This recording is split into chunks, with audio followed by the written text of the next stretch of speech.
Hello friends, I have recently written a book, the title of which is Ethics for Civil Services, and this has been published by Raj Kamal Prakashan. Why did I write this book? Well, quite simply, ethics is now a part of the UPSC main examination. As you all are aware, in the written examination, there is a 250 marks paper on ethics, integrity and aptitude for civil services. My publisher and several other people told me that there are not enough books to relate to for students regarding this paper, and they wanted me to attempt and write such a book. The most important part was that 50% of this paper, 125 marks out of 250, are devoted to case studies.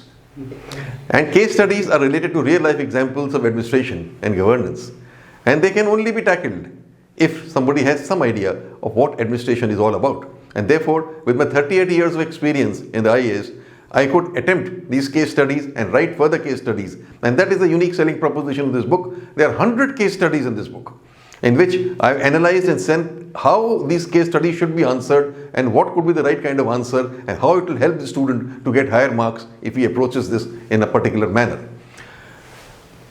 Regarding this book, I will say something that there is a theoretical part of this book also, where I have talked about all theoretical aspects of ethics in civil services. And then when I have handled the case study part, I have applied those theoretical aspects to these case studies.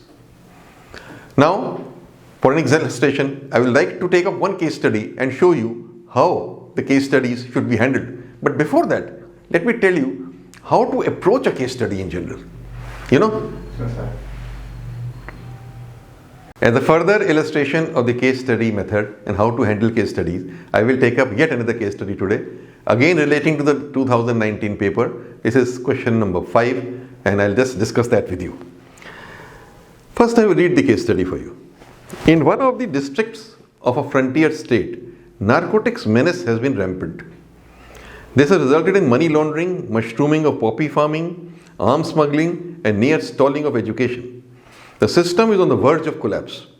The situation has been further worsened by unconfirmed reports that local politicians as well as some senior police officers are providing surreptitious patronage to the drug mafia.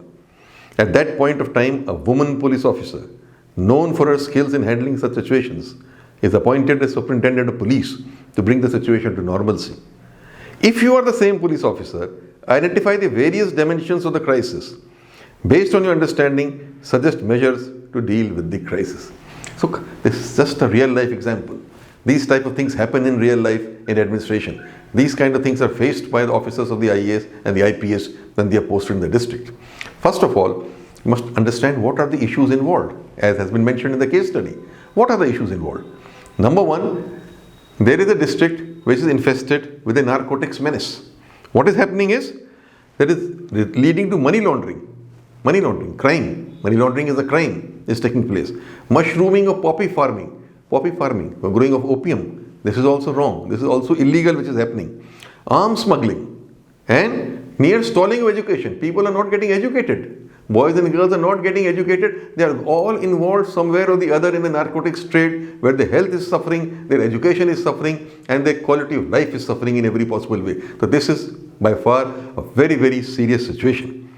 As it says, the system is on the verge of collapse. It's a collapse kind of situation, very serious situation. At that time, you are posted to a district as a superintendent of police, and you're a woman police officer. But you're known to be strict, you're known to be efficient. Then what do you say? What do you see? You find that politicians are involved in this. This happens very often. In many of the criminal activities that are taking place in a district, the politicians are involved, and if you do something, the politicians get annoyed and they can take action against you. They can get you transferred, or even something further can happen to you. You have to be ready to face that, because that is the risk. You see, ethics is all about whether it is public gain or private gain. If you're looking for private gain, then you can say, oh, so many politicians are involved, and I, as a woman police officer, why should I get into this? I will serve my 1 or 2 years in the district and go away. That can be one attitude. Let it be what things are. I will look after my career. And that is private gain you're looking at. That is not ethics. Ethics is about public gain. You sacrifice your private or personal gain for the gain of the public. And as the public is concerned, the future of so many boys and girls is involved. This drug menace is killing so many people in this district. So you have to act. And even if it means annoying some politicians, well, so it may be, but you have to do it. Second thing is, There are also, mafia is involved here, and, some senior police officers, it mentions, are also involved. They are supporting this racket. So if they are supporting, they will not like you to interfere. And if you start interfering, they will make things miserable for you, make things very difficult for you. But then again, should you be worried? Should you become afraid because of that? That would be unethical. That's not ethics. If you're an officer, you're there to work with the people of this country. And if there are people, senior police officers who are doing this, you have to somehow find a way out where you can still do all this and somehow, see that the senior officers are not able to take action against you. Well, one thing I can suggest is you should build some support for yourself first. The DM is also there, the district magistrate. The SP should contact the DM, and both of them should form a team of officers who both talk the same team. They say that we will take action against the narcotics people. And they brief the media, they brief the press about all this so that it comes out in the media. So once it comes out in the media, the politicians and the senior police officers also will not be able to interfere in your working to that extent. And then you should take all possible action. Those who are real offenders, they should be identified and put behind bars. They should be imprisoned under various acts are there. If the SP and DM combined, there are National Security Act, there's Gangster Act, there's Narcotics Act. There's so many other things in which you can take action. What should also be done to safeguard your position? I think it's important to safeguard your position. That whatever you're doing, you should inform the higher-ups, inform the state government, inform the Chief Minister's office, keep Chief Secretary's office, Director General Police office, keep them all informed. If you do that, then in a way, nobody will be able to make life difficult for you because it is all out in the open. You must, do that also.